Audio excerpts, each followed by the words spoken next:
জীবনে প্রথমবার ট্রাই করে দেখলাম, জানি না কেমন হবে, কিন্তু যেটা হবে ভগবানের কৃপায় ভালোই হবে। ছুটির দিনে সকাল থেকে রাত সারাদিনে একটি ব্লগ তোমাদের সাথে শেয়ার করছি। রাধে রাধে বন্ধুরা, কেমন আছো সবাই? আশা করি সবাই ভালো আছো, সুস্থ আছো। সকাল থেকে আজকে ব্লগটা শুরু করছি।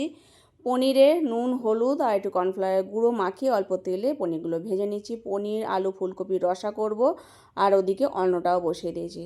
ওই কড়ার মধ্যেই আবার একটু ফুলকপিটাও ভেজে নিয়েছি, সেটাকেও নুন হলুদ মাখিয়ে নিয়েছি, হালকা করে ভেজে নেড়ে নেব।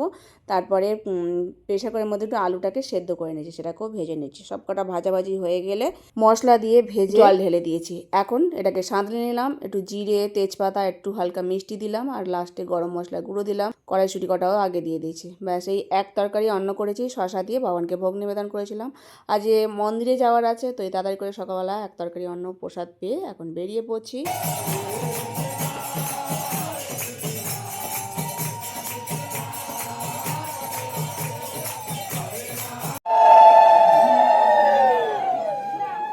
হরে কৃষ্ণ। তো আমরা তো আজ মন্দিরে পুরুষোত্তম মহারাজ এসেছিলেন, তো আমাদের খুব ভাগ্য ভালো। আর ওনার প্রবচন শুনলাম, ভগবানের কথা শোনার পর আমরা তারপরে দুপুরে প্রসাদ পেয়েছি। তো দুপুরে প্রসাদে সবার প্রথমে এই যে বেগুনি না, এটা কুমড়োর পকোড়া দিয়েছিল। আমি তো প্রথমে ভেবেছিলাম বেগুনি, তারপর দেখলাম ভেতরে কুমড়ো আছে, গরম অন্ন, আর তার সাথে ছিল শিম দিয়ে সর্ষে বাটা। তো এই ঝালটা বেশ ভালোই হয়েছিল, খুব সুস্বাদু হয়েছিল। তো আবার একটু আমি অন্ন নিয়েছিলাম, কেননা দুপুরবেলা প্রসাদ পেতে একটু দেরি হয়ে গেছে, 2:30টার সময় মতো প্রসাদ পাচ্ছি, তো খিদেও পেয়ে গেছে। আর এটা হচ্ছে এঁচোড়ের সবজি, এঁচোড় আলু দিয়ে সবজি করেছিল। তো আমি আবার একটুখানি শিমের ঝাল নিয়েছিলাম, ওটা খুব সুস্বাদু হয়েছিল বলে।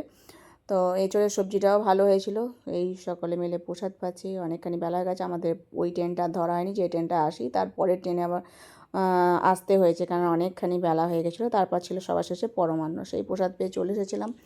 অনেকখানি লেট হয়ে গেছে, মানে বিকেল হয়ে গেছিলো বাড়ি ফিরতে। তো তারপরে এটা হলো সন্ধেবেলা। প্রভুজি বললো একটু পাটিসাপটা করতে, কেননা নারকেল মাখা করেই রেখে দিয়েছিলাম। তার সাথে আবার একটুখানি বলছে যে আপাম মেকারটা একটুখানি কেক মতো বানাও, ছোটো ছোটো কেক হবে। তো সেই বানাতে বসে দিয়েছি। আর এদিকে ব্যাটারটা গুলে আমি পাটিসাপটাগুলো করে নেবো। তো রাত্রিবেলা তেমন রান্নাবান্না করতে হবে না, সকালবেলা যে রান্নাবান্না করেছিলাম সেই ছিল, বাচ্চারা খেয়েছে আর সেই রয়ে গেছে। তাই রাত্রিবেলা ভগবানের জন্য এই করে দিচ্ছি পাটিসাপটা, আর আপাম মেকারে যেটা করলাম সেটা। তো কেক মতো করেছি, তো প্রথমবার ট্রাই করে দেখলাম কেমন হয়। তো বেশ ভালোই হয়েছে, ছোটো ছোটো মতো হয়েছে। তো এবার যখন করব ভালোভাবে করব। আর এই কটা করে নিয়ে তারপরে ভগবানকে সেবা দেবো। আর রাতের জন্য যেসব খাবার দাবার আছে সেগুলো সব গরম করবো। অনেক রকমের ভ্যারাইটি খাবার দাবার আছে, তো সেগুলো সব তৈরি করে নিই। তারপরে তোমাদের দেখাচ্ছি কী কী প্রসাদ পেয়েছিলাম রাত্রিবেলা। অনেক রকমের প্রসাদ।